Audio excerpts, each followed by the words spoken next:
Think you know history? Think again. From Nero supposedly fiddling as Rome burned, to George Washington's so-called wooden teeth, the past is littered with stories we've been told and believed that simply aren't true. In Top 10 Historical Lies Everyone Still Believes, we tear apart these myths with expert research, gripping storytelling, and revelations that will make you question everything you learned in school. These aren't just mistakes.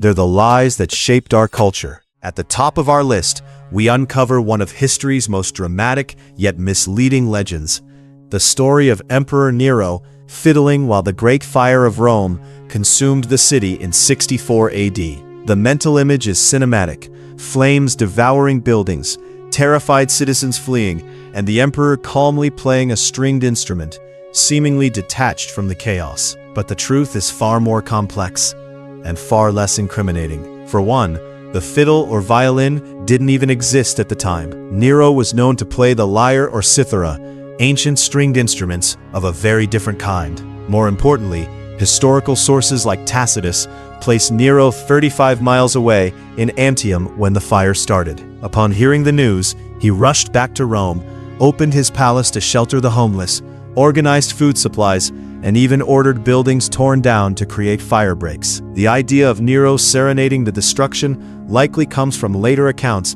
describing him reciting poetry about the fall of Troy, combined with his reputation as a performer. Political enemies, resentment over his grand rebuilding projects like the Domus Aurea, and his persecution of Christians provided fertile ground for the myth to flourish. Over time, this false narrative became an enduring moral lesson about indifference in leadership, overshadowing a more nuanced reality. It's a striking example of how propaganda, public anger, and storytelling can forge an image that survives for centuries, even when the facts tell a very different story. Sliding into our next spot, we find one of the most persistent misconceptions in history: the belief that Napoleon Bonaparte was a pint-sized powerhouse driven by insecurity. The so-called Napoleon complex has become shorthand for overcompensating ambition in a small man. But the historical evidence simply doesn't back it up. Standing around 5 feet 7 inches, 1.70 meters, Napoleon was actually average, even slightly above average, in height for an 18th century Frenchman. The myth of his short stature wasn't born from measurement errors. It was crafted deliberately by British propaganda during the Napoleonic Wars. Political cartoonists and newspapers exaggerated his size to belittle their powerful adversary, portraying him as a little corporal in both status and stature. Ironically, the affectionate nickname Le Petit Corporal was given to him by his own soldiers early in his career, referring to his rank rather than his physical height. His apparent shortness in portraits and public events was often due to being surrounded by his towering imperial guard, hand-picked for their impressive stature. The enduring image of Napoleon as a tiny general isn't just a quirky historical inaccuracy. It's a testament to the power of wartime propaganda to outlive the conflict itself. By distorting his appearance, enemies reshaped his legacy, turning a competent, formidable leader into the archetype of overcompensating smallness, a legend that remains stubbornly alive in popular culture. Number 3. Marie Antoinette said, "Let them eat cake." The scene, as imagined by history, is chillingly detached. The French queen, upon hearing her people had no bread, breezily suggesting they eat a rich, sweet brioche instead. But the truth is, Marie Antoinette never uttered those words. The phrase appears in Jean-Jacques Rousseau's Confessions, written in 1766, when the future queen was only 11 years old, living in Austria. Rousseau attributed the sentiment to an unnamed great princess, and later historians suspect it might have referred to Maria Theresa, the wife of Louis XIV, more than a century earlier. Despite the lack of evidence, the quote became attached to Marie Antoinette during the French Revolution, fitting perfectly with her already controversial reputation as Madame Deficit due to her lavish spending. The revolutionaries found it a convenient weapon, reinforcing the idea of a monarchy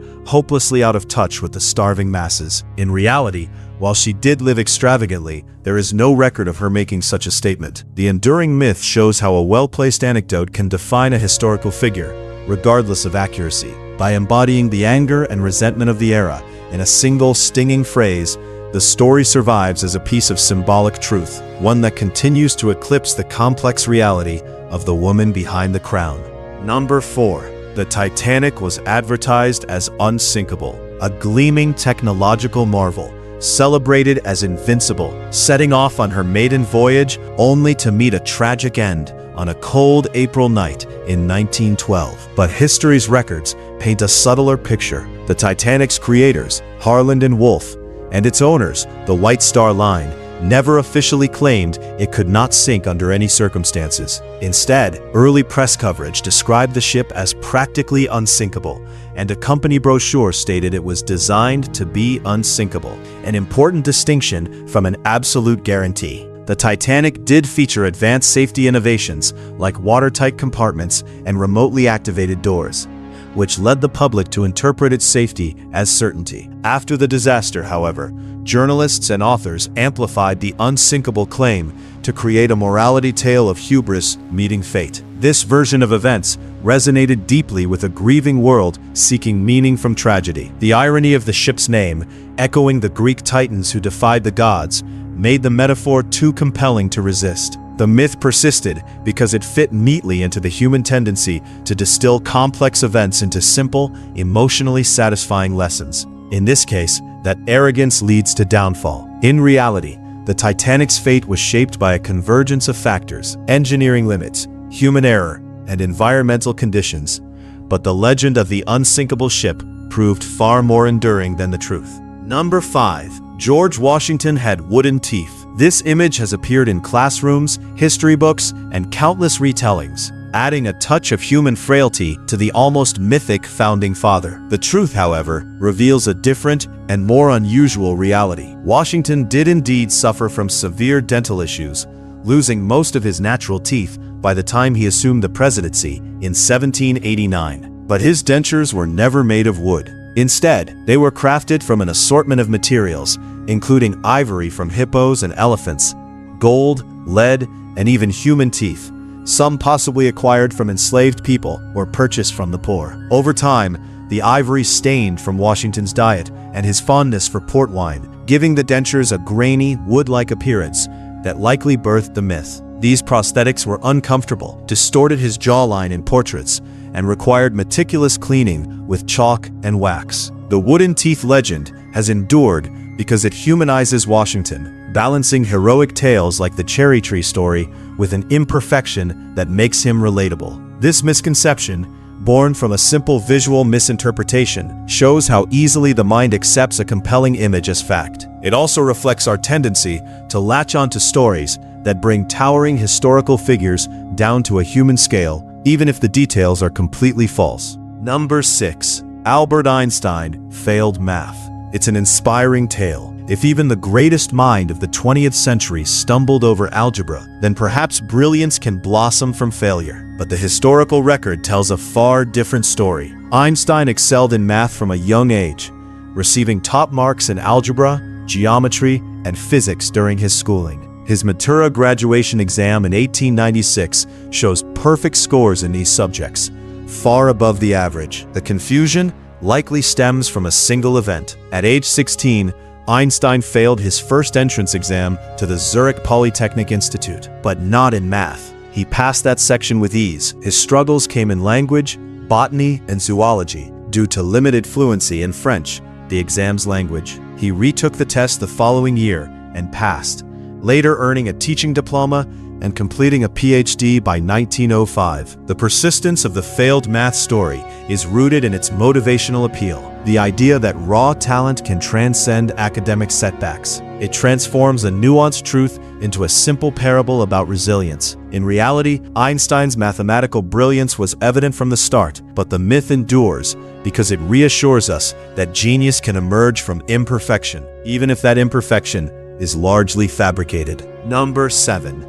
The idea that Christopher Columbus set sail in 1492 to prove to a world of flat Earth believers that our planet was round. It's a heroic tale of science defeating superstition, but it's also almost entirely fabricated. In reality, educated Europeans had known the Earth was spherical since at least the 3rd century BC, thanks to Greek thinkers like Pythagoras, Aristotle, and Eratosthenes, who even calculated its circumference with remarkable accuracy. By the Middle Ages, scholars, clergy, and navigators overwhelmingly accepted a round Earth, and medieval maps often depicted it as such. Columbus's real gamble wasn't the planet's shape, it was its size. He drastically underestimated the Earth's circumference, believing Asia was much closer by sea than it truly was. His peers didn't fear he'd sail off the edge, they simply thought his westward route was far too long to be practical. The myth as we know it was popularized centuries later by Washington Irving in his 1828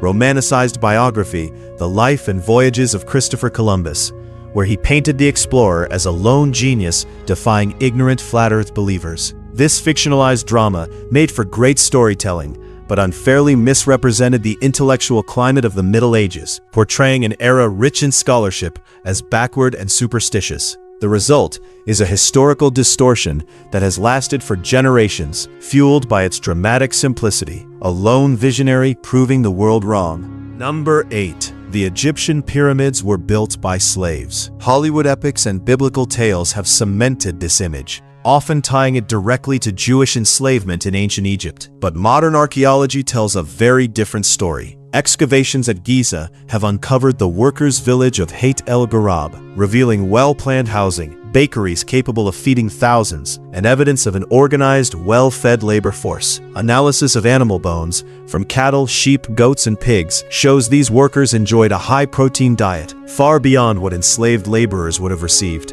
Burial sites near the pyramids contain the remains of workers honored with tombs and provided with medical care, clear signs of respect and skilled labor rather than oppression. These laborers were likely a mix of permanent artisans and rotating crews from across Egypt, organized into named teams such as the Friends of Khufu or the Drunkards of Menkaure. The slave narrative can be traced to the writings of the first-century historian Flavius Josephus, whose claims were repeated for centuries without archaeological challenge. This is a powerful example of how a single ancient claim can shape historical memory for millennia, overshadowing evidence to the contrary. The real story of a massive state-organized workforce that took pride in their craftsmanship is arguably more impressive than the oversimplified slave narrative that still dominates pop culture. Number 9. Vikings wore horned helmets. Yet history shows this fearsome headgear is pure invention. No archaeological evidence supports the idea that Vikings ever wore horns in combat. The single complete Viking helmet ever discovered, the Geirmundbu helmet, is a practical, rounded design built for protection, not decoration. Horns would have been a liability in battle, catching weapons, unbalancing the wearer, and making them an easy target. So where did this enduring image come from? Its roots lie in the 19th century, when romanticized depictions of Vikings flourished. The most influential source was Karl Doppler's costume design for Richard Wagner's Ring Cycle operas in 1876, where villains sported horned helmets for dramatic effect. Theatrical flair, not historical accuracy, cemented the look in the public mind. While ceremonial horned helmets existed in the Nordic Bronze Age around 900 BCE, they predated the Viking Age by nearly 2 millennia and were never intended for combat. The transformation of a stage prop into a historical fact perfectly illustrates how popular culture can overwrite reality. Once a vivid, theatrical image captures public imagination, it can be nearly impossible to dislodge, leaving us with a version of history more Wagnerian than Viking. Number 10. The image is burned into our cultural memory. Accused witches in Salem, bound to wooden stakes, flames licking the night sky. It's a chilling scene, and completely wrong. In reality, the 1692 Salem witch trials were horrifying, but not for the reasons you might think. Of the 20 people executed, 19 were hanged, not burned, on Gallows Hill. Hanging was the legal punishment for witchcraft in colonial America, following English law under the Witchcraft Act of 1604. Only one person met a different fate, Giles Corey, who refused to enter a plea. For his silence, he was pressed to death under heavy stones, a slow, agonizing execution unique in the trials. At least 5 others died in prison, victims of starvation, disease, and appalling conditions. And contrary to the only women narrative, 6 of the executed were men. So where did the burned at the stake idea come from? Likely from European witch hunts centuries earlier, where burning was common for heresy or witchcraft. Over time, stories blurred together, and the more dramatic, fiery image stuck in popular memory. It's a reminder that history isn't just about what happened, it's about the stories we choose to remember. And sometimes, the truth is dark enough without adding extra flames. In the end, Top 10 Historical Lies Everyone Still Believes reminds us that history is never static.